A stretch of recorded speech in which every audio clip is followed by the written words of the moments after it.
തെക്കൻ ബംഗാൾ ഉൾക്കടലിനോട് ചേർന്നുള്ള ആൻഡമാൻ കടലിൽ മെയ് 22-നോടുകൂടി ഒരു ന്യൂനമർദ്ദം രൂപപ്പെടാനും അത് പിന്നീടുള്ള 72 മണിക്കൂറിൽ ശക്തി പ്രാപിച്ച് ഒരു ചുഴലിക്കാറ്റായി മാറുമെന്നുമാണ് കേന്ദ്ര കാലാവസ്ഥാ വകുപ്പ് അറിയിച്ചത്.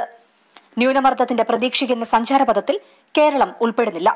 എന്നാൽ ഇതിന്റെ സ്വാധീന ഫലമായി കേരളത്തിൽ മഴ കനക്കുമെന്നാണ് കാലാവസ്ഥാ വകുപ്പിന്റെ പ്രവചനം.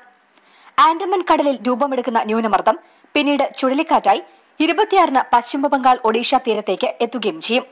ചുഴലിക്കാറ്റിന്റെ സഞ്ചാരപഥത്തിൽ കേരളമില്ല. അതേസമയം കാറ്റിന്റെ പ്രതിഫലനം കേരളത്തിൽ ഉണ്ടാകുമെന്നാണ് മുന്നറിയിപ്പ്. അതിനെ തുടർന്ന് ശക്തമായ മഴ സംസ്ഥാനത്തുണ്ടാകുമെന്നും റിപ്പോർട്ടിൽ പറയുന്നു. ഈ ന്യൂനമർദ്ദം കേരളത്തിൽ മഴക്കാലവർഷം നേരത്തെ ആക്കുമെന്നും സൂചനയുണ്ട്. ഇപ്പോഴത്തെ പ്രവചനം അനുസരിച്ച് മെയ് 31-ന് കാലവർഷം കേരളത്തിലെത്തും. തെക്കു പടിഞ്ഞാറൻ കാലവർഷം വെള്ളിയാഴ്ചയോടെ ആൻഡമാൻ കടലിലും ബംഗാൾ ഉൾക്കടലിലും എത്തുമെന്ന് കാലാവസ്ഥാ വകുപ്പ് അറിയിച്ചു. ചുഴലിക്കാറ്റായി രൂപപ്പെടുത്താൽ യാസ് എന്ന പേരിലാകും ഇതറിയപ്പെടുക.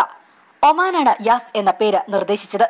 വ്യാഴാഴ്ച രാവിലെ തിരുവനന്തപുരം, കണ്ണൂർ, കാസർഗോഡ് എന്നീ ജില്ലകളിൽ ഒറ്റപ്പെട്ട സ്ഥലങ്ങളിൽ മണിക്കൂറിൽ 40 കിലോമീറ്റർ വരെ വേഗതയിൽ വീശിയടിച്ചേക്കാവുന്ന കാറ്റിനും ഇടിമിന്നലോടുകൂടിയ മഴയ്ക്കും സാധ്യതയുണ്ടെന്നും കേന്ദ്ര കാലാവസ്ഥാ വകുപ്പ് അറിയിച്ചു.